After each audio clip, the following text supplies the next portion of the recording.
to the UIAAA Connection podcast. GoFan and VNN are proud to be the exclusive sponsor of the UIAAA Connection. Now a combined company, GoFan and VNN provide a seamless integration for digital ticketing and athletic websites. Direct your fans to one place for all your athletic events, communications, and tickets to home and away games. Thank you to GoFan and VNN for their exclusive sponsorship of the UIAAA Connection.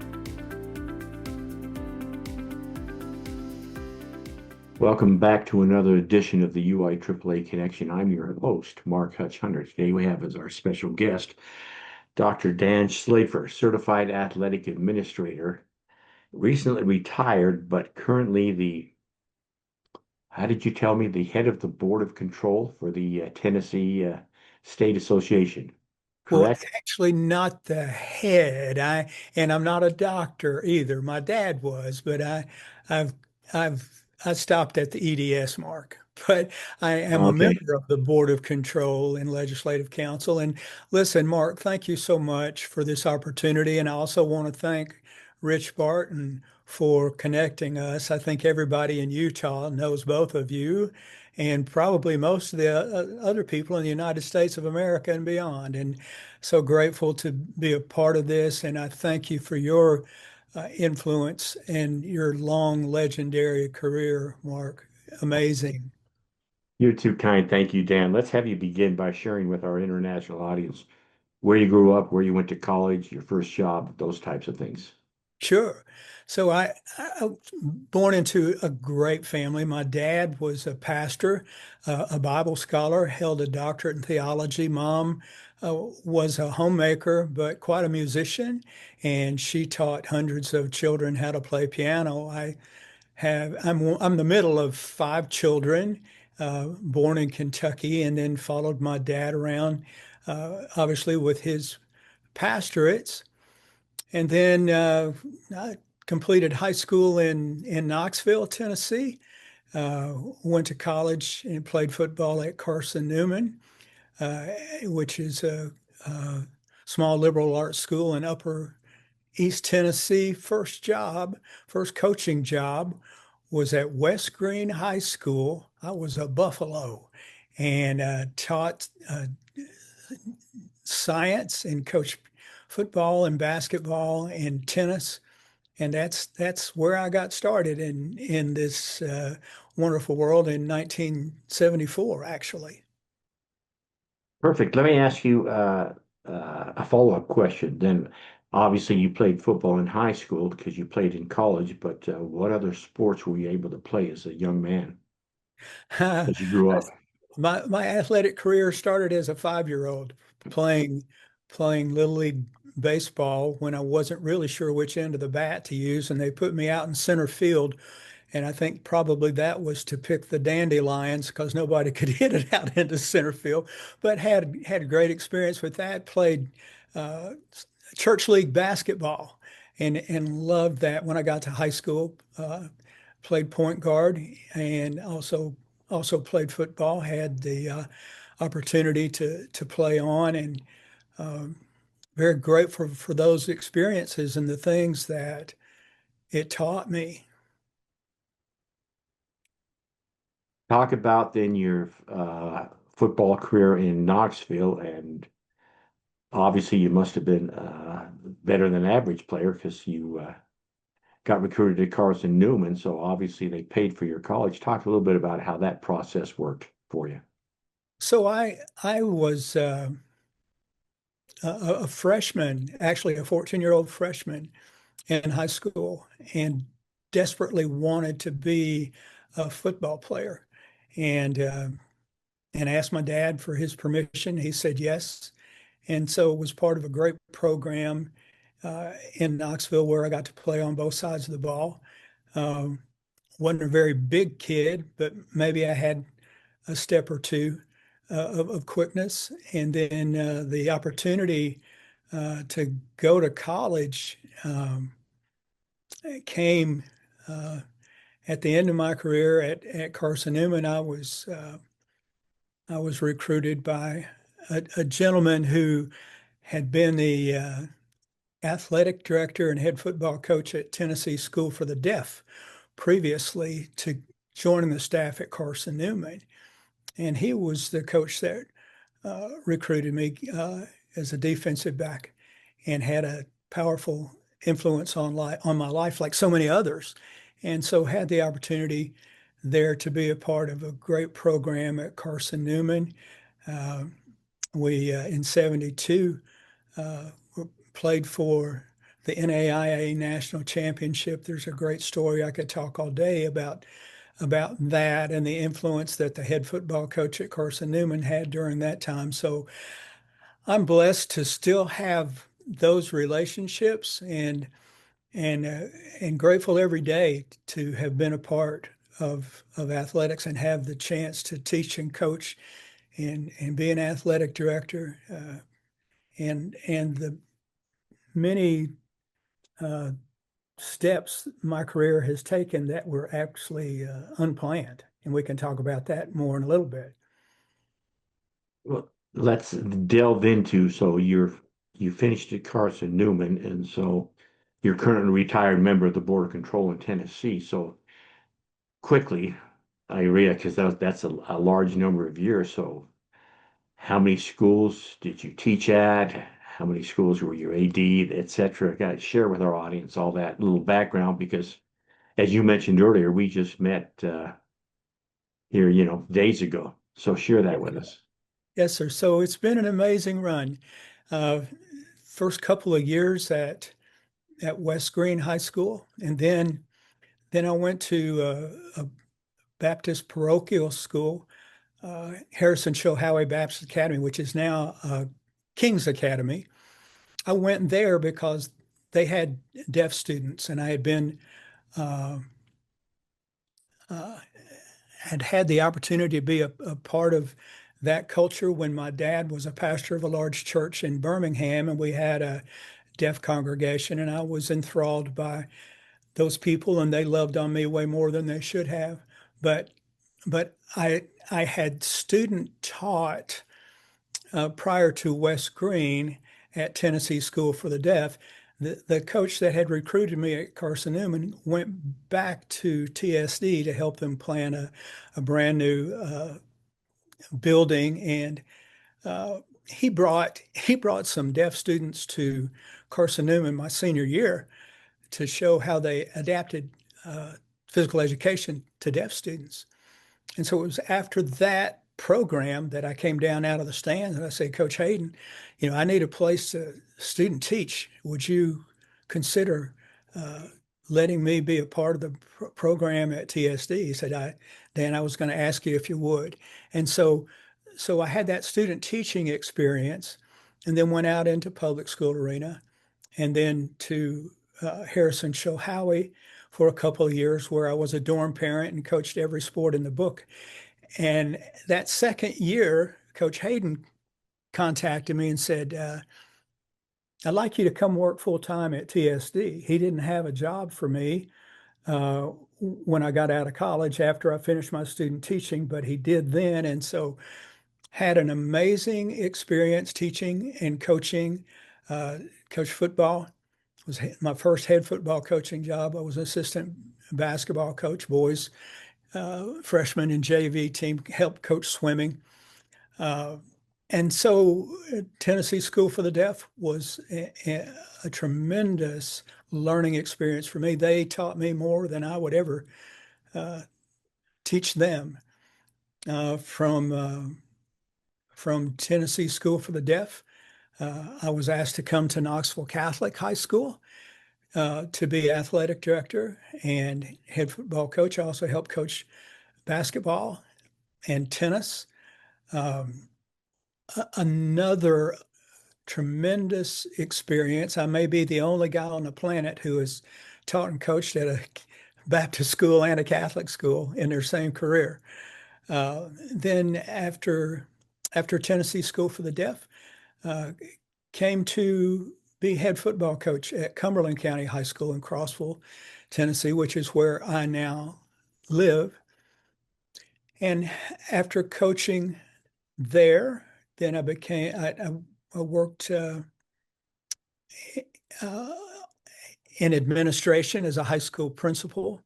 And then after that, I was a federal programs director in a central office, and have had that position in three different school systems.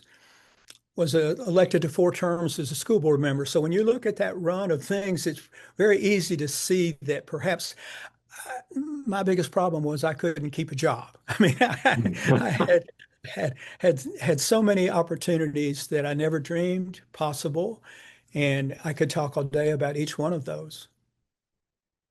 Let me ask you this. Share with our audience the mentors and leaders that have had an effect in your life way back in the 70s up until now, 50 years later. Well, number one on the list, and I don't have to hesitate, is my dad.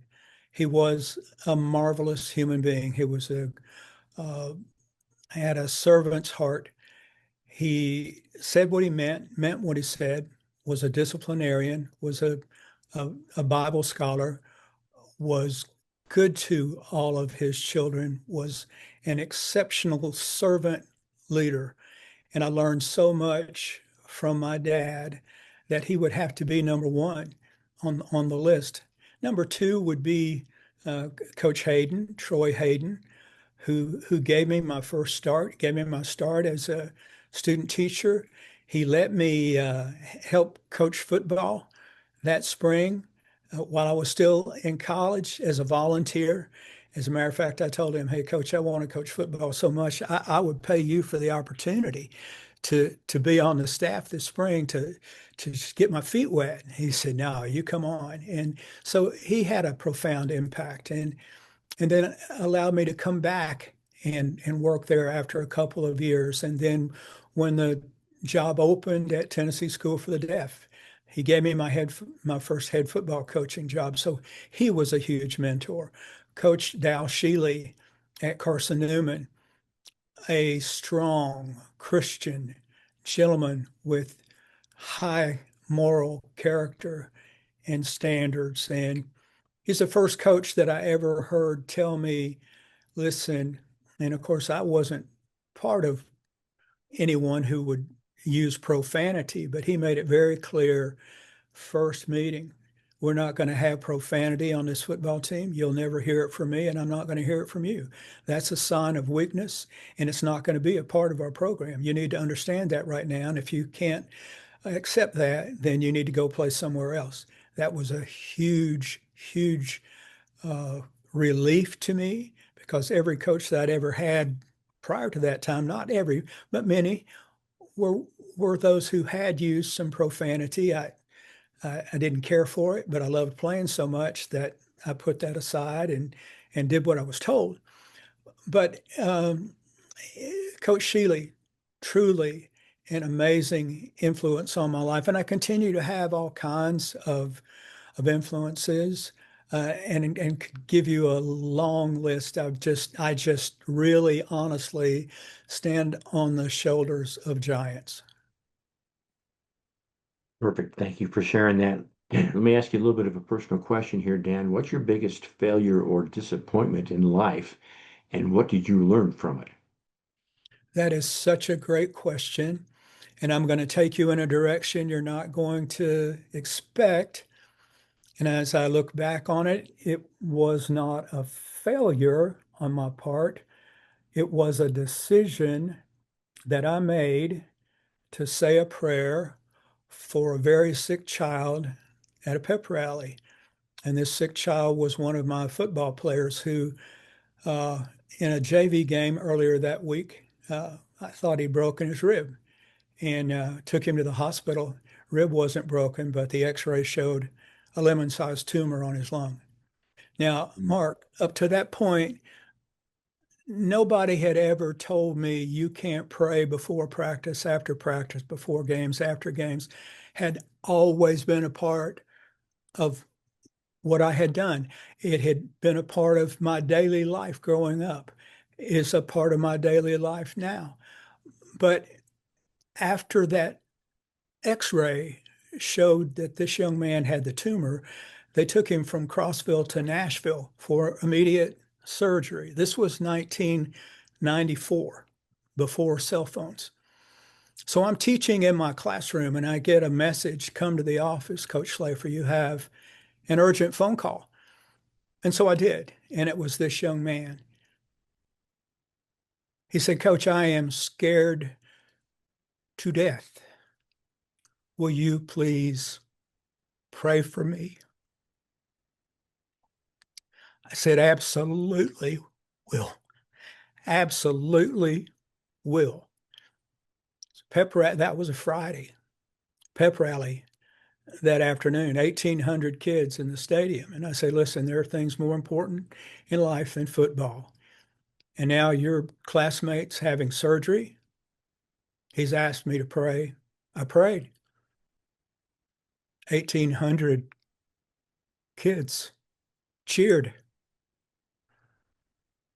That night, after the football game, in my office, the brand new principal stormed in and screamed at me, saying, what are you trying to do, Coach? Win yourself a ball game? And I said, no, sir. No, sir. I was asked to pray and I did. He said, you can't do that. That's illegal. And from that, long story short, Mark, I lost my job at the end of that year. I was not rehired. And I'm a young guy with a mortgage, with 2 young children. And it's, oh my goodness, what am I going to do now? That was the turning point in my life. That was a decision that I made to say a prayer, which, when in the legal realm, was not acceptable. I wasn't trying to be anything other than helpful and to grant the request that the young man made. But out of that, and I was devastated, I will tell you, out of that, my deepest, darkest personal hour became the biggest, brightest blessing that I can ever imagine. And it continues to this point. That was a turning point in my life. And from that time, when that happened, it's like, what are you going to do now, Dan? All of a sudden, that which I thought I was called to do, I was no longer. I was not a head football coach. I was not a teacher. I was not in the middle of trying to make a difference for kids.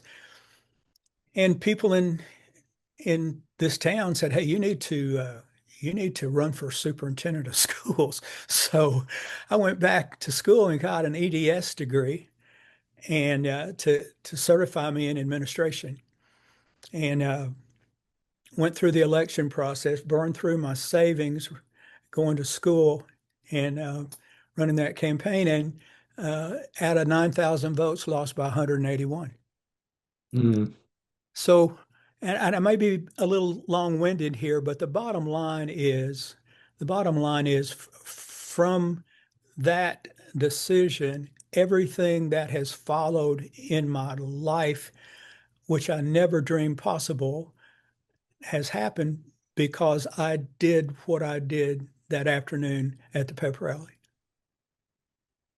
That's incredible. And I've never heard of a person being let go because they said a public prayer. Back years ago when I coached girls basketball, we always had a team prayer. Sure. And one of the girls would give it, but I say good for you, and I'm glad that story has a good ending. So thanks for sharing that. Well, Let me yes. ask you, let me ask you this, Dan. You've been in athletic administration for years and years.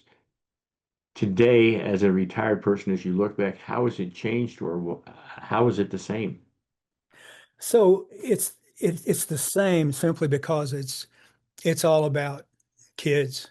It's all about watching people grow. It's all about putting people in positions to be successful.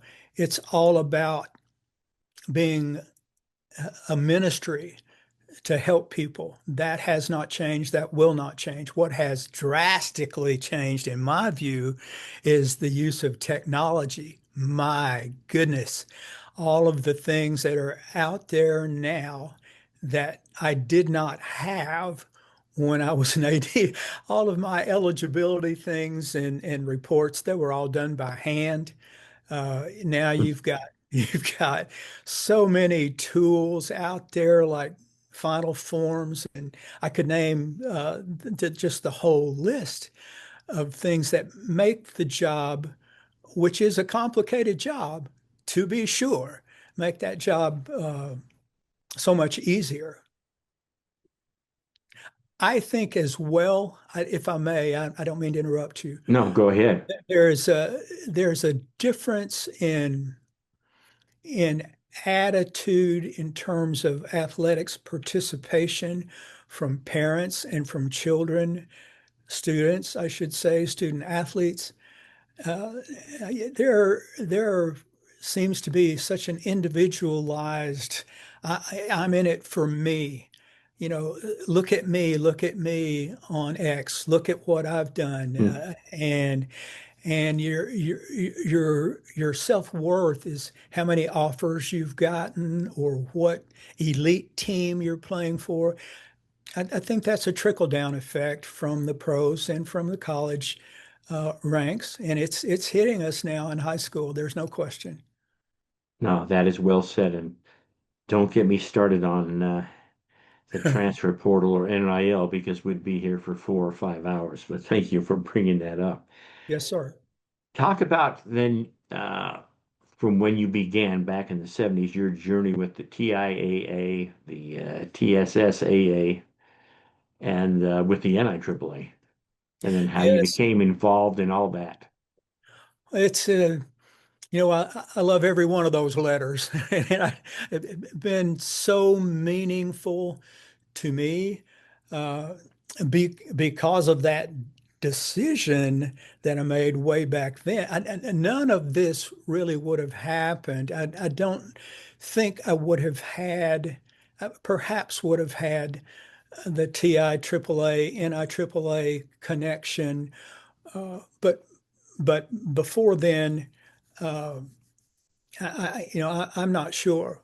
TSSAA was a direct connection to what happened to me because um, after I was no longer uh, a teacher in this school system, I became a principal in another and drove 90 minutes one way every day for 19 years and 4 months.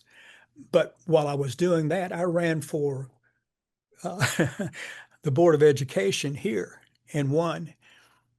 It's another great story. And in the first meeting, Mark, I became chairman of the board that fired me. And and Irony.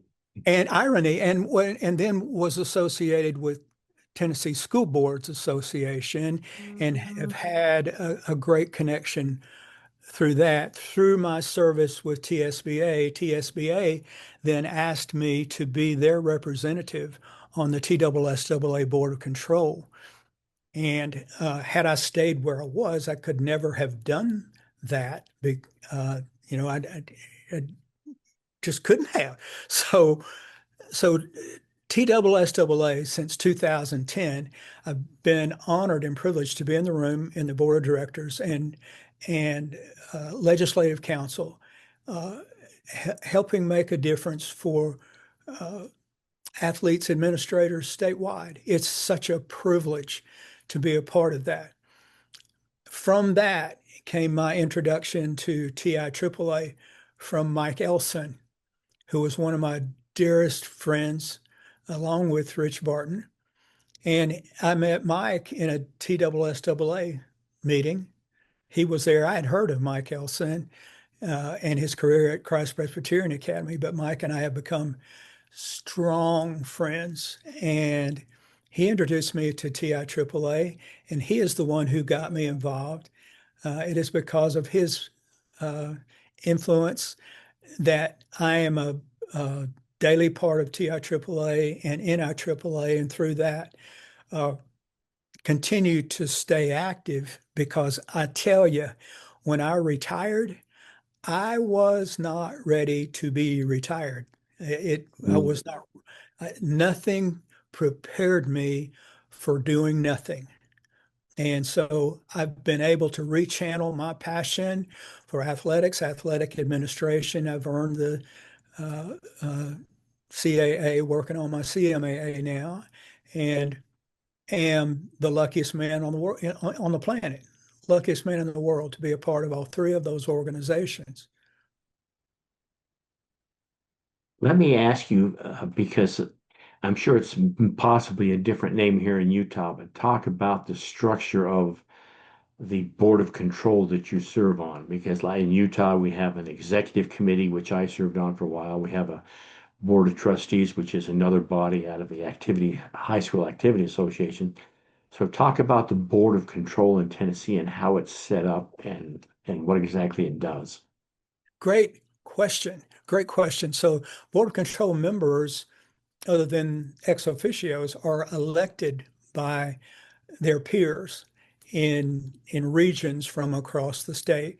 And there are public schools are represented and private schools as well. And so they are elected to that position, and they are much like a member of the House of Representatives in Washington. They hear concerns from their schools. And our Board of Control um, is the enforcer of the bylaws and Constitution.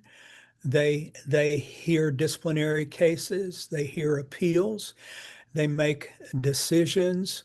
And we're in the middle of one right now, that being uh, funding for a new TSSAA office building because we have vastly outgrown it. And Hmm. so they're in the middle of that. Anything that has to do with the control of middle school and high school athletics in Tennessee, these ladies and gentlemen are the deciding factors by their vote. The TSSAA staff uh, creates with the Board of Control president the agenda for the meetings that we have, and then there are special called meetings as well. And if there is an issue, anyone in our uh, state can bring that to the Board of Control. Um, and and so it's a very humbling experience. And I will tell you this, that room is filled with egoless people. It's much like TIAAA and NIAAA in the fact that what we're here to do is just do what's right. That's the motto for TSSAA. Then doesn't matter who you are, how much money you have, what school you go to, how good you are. We're going to do what's right by you, for you. We're going to follow the rules. And if you don't follow the rules, there's going to be a consequence.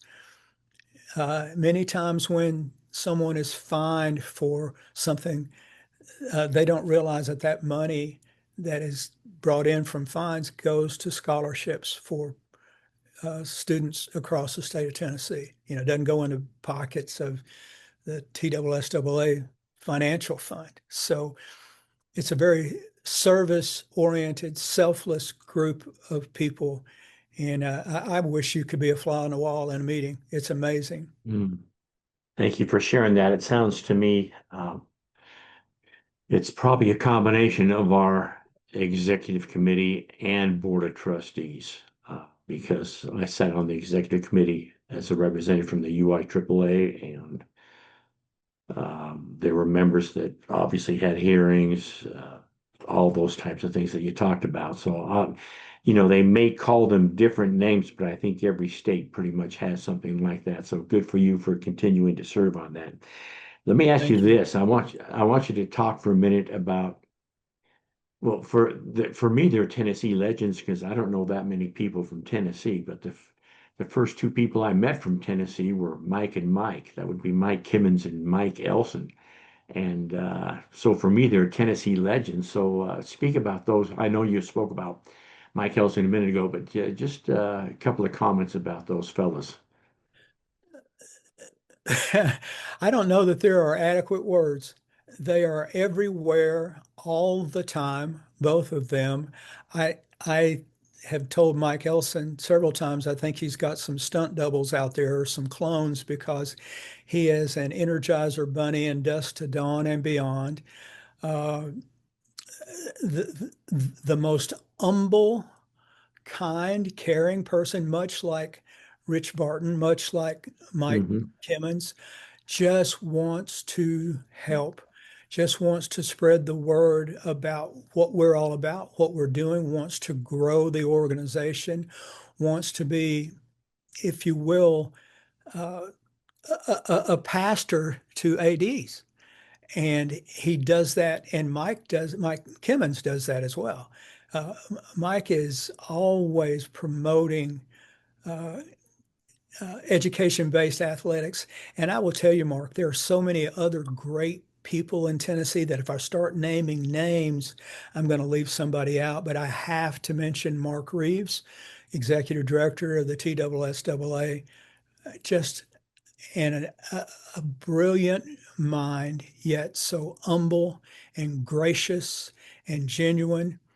And this is what I love about what I'm in the midst of now, because it's all about what can I do now? How can I get better today? What can I do for you now? Where are you in your journey? Let's make your journey better. What can I do? That's awesome. I want you to do me a favor next time you see Mike Elson. When you see him, address him as Sheriff Mike Elson. Well, well, he'll get a chuckle. You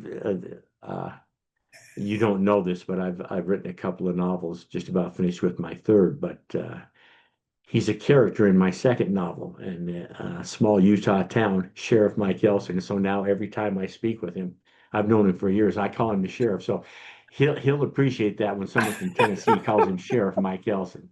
I am so glad you told me. I will wear him out with it. Good, good. Were you able to go to the conference in Austin last year? I actually watched the Hall of Fame induction ceremony online Hmm. simply because Mike was one who was inducted, as I Right. know as I know you have been, and I know you wouldn't tell anybody, so Mhm. I'll tell all your audience that doesn't know that you are a member of the NIAAA Hall of Fame. I did not attend. I know that just the things that I've heard from the several folks from Tennessee who attended, that it was a marvelous time. I'm sure it's going to be in Tampa as well. Certainly. Let me ask you this through from 74. So 51 years in education. Yes. What's been I'm going to say, what's the favorite part of your job? But I'm going to have to say, what's the favorite part of your jobs? Because you've dabbled in so many different areas. Well, it's the people. It's the people. It's the relationships. And I will tell you, 50 years ago, 50 years ago, when I was just beginning to coach, I never knew that 50 years later, these young people that I coached and taught would come back around, that they would Mm, text me, that they would email sure. me, that they would call me, that they would come by and talk about, hey, coach, do you remember this? Do you remember this? This meant so much to me, and things that perhaps I don't even recall. That is mind-boggling to me. And what an incredible testimony that brings to what our profession does. It just life-changing is what it is. That is so well said. Thank you for sharing that. We'll finish up with a couple of questions. The first being this. Dan, you've got two suggestions for a brand new athletic administrator, and they need to follow Dan's suggestions in order to become a success. What would your two suggestions be? These may not be expected, but I will tell you these two are the key to a brand new athletic administrator, uh, to a seasoned athletic administrator, to any person on the earth, really. Number one, Coach Dabo Swinney has come up with the most amazing quote, and that's this: let the light that shines in you be brighter than the light that shines on you.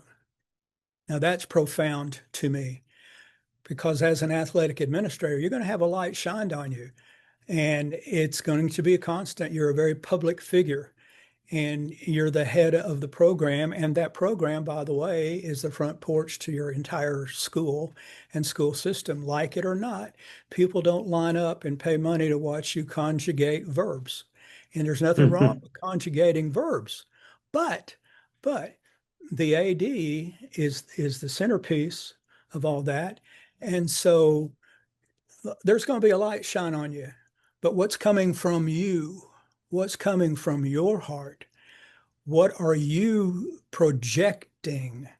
Because people are watching you every minute of the day. Whether you know it or whether you don't, people are watching you. You are someone who's admired, respected, revered, and it's important to be one who projects the light of the Lord from your heart out. So that's thing one. Thing two, don't hang your hat on your title. Title's temporary. Title's what you do. Title's not who you are. Romans 12:3. Think not more highly of yourself than you ought to think. Now, it's hard to do when you're in the public eye and you're in the media and you're doing television interviews, not to think, man, aren't I something special? Well, no, you know what? Somebody else is going to have your job. Just what? Just look at me. All the titles that I had. Nope. I'm at the tail end of it all. So I don't have those titles. And if you're hanging your hat on your title, you're making a mistake. Make sure that you're the kind of person that 30 years from now, someone comes back and says, I can't believe what you did for me. You have no idea how much you mean to me. Those are great suggestions. Thanks for sharing. We'll finish with this. Dan, what questions should I have asked you that I failed to ask you? You've covered it all, and we could talk all day. I can't think of a thing other than maybe what are you going to do next, Dan? And what I want to do with the time that I have left is finish strong. Finish strong. That's the one thing that I told every athlete that I ever coached: finish strong. Don't you let up. Don't you let up. And now I'm taking my own medicine. I realize I've got less calendar pages to pull off than I used to have. And I want to make the most of every day. I want to make a difference anywhere and everywhere that I can, just like you do. Thank you for sharing that. On that note, that wraps up this edition of the UIAAA Connection. Again, our guest today has been Dan Schlafer, Certified Athletic Administrator, former athletic principal, many jobs, and currently a member of the Board of Control for the Tennessee Association. Thank you, Dan, for being on the podcast. It's been an honor and a privilege, Mark. Thank you so much. I look forward to seeing you again soon. All right, for our listeners, we hope you join us again next week for another edition of the UIAAA Connection.